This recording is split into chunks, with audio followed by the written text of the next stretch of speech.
turn to our weather now across southwest Florida. And of course, we are closely monitoring two different wildfires actively burning in Collier County.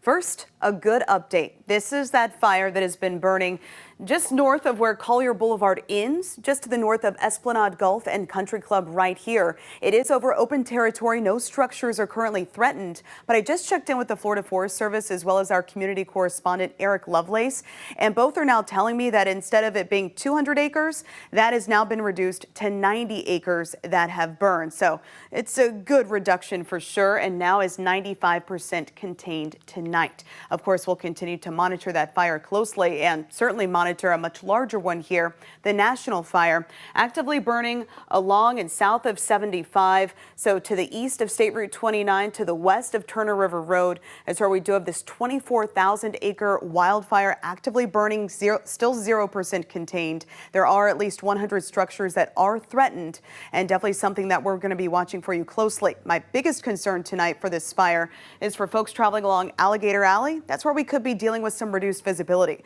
I want to show you what it looks like right now from our FDOT tower camera. This is around mile marker 76 or so, but there's a good 20-mile stretch of I-75 that we're going to be seeing this reduced visibility, and that's going to be the concern, not just across Collier County, but also with that smoke transported up through Hendry as well. You see those folks there using their low beams as if it were a foggy evening.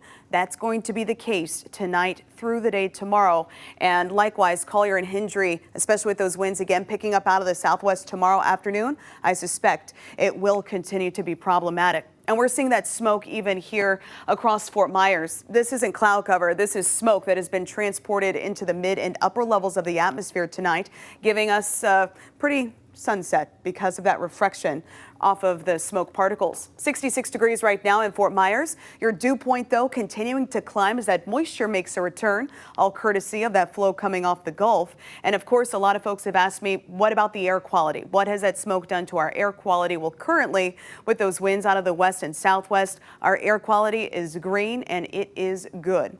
But as for our temperatures, we are feeling the effects of those southerly winds. Right now, we're anywhere from 6 to 14 degrees warmer compared to this time yesterday. That will set us up for a milder night instead of waking up to widespread 30s and 40s. We don't have any cold weather alerts for tonight. We'll wake up about 10 to 15 degrees warmer. Around 46 in Arcadia and Palmdale, 48 for LaBelle and Lehigh. But along the coast, we can expect some low to mid 50s. So overall, a milder start closer to where we should be for this time of year. High pressure continues to retreat off toward the east, and that has induced that flow out of the southwest, and that will continue ahead of Saturday's cold front. That's our next opportunity for some much needed rainfall, and certainly welcome considering the ongoing fire concerns and the lack of containment at this point with that massive national fire. As we take you through your hour-by-hour timeline, tomorrow morning we'll kick things off with mostly sunny skies. As we head into the afternoon, partly cloudy conditions are expected, with those winds picking up out of the south and southwest again, 10 to 15 miles per hour. Spotty sprinkle not out of the question, but it's really on Saturday that we'll see those much better rain probabilities. So morning low temperatures tomorrow, not quite so chilly, and look at these highs. We will climb into the upper 70s and lower 80s across southwest Florida, mid 80s for your Friday. Scattered storms on Saturday, but following that storm system, not expecting a big cool down, kind of the opposite. Low to mid 80s expected next week.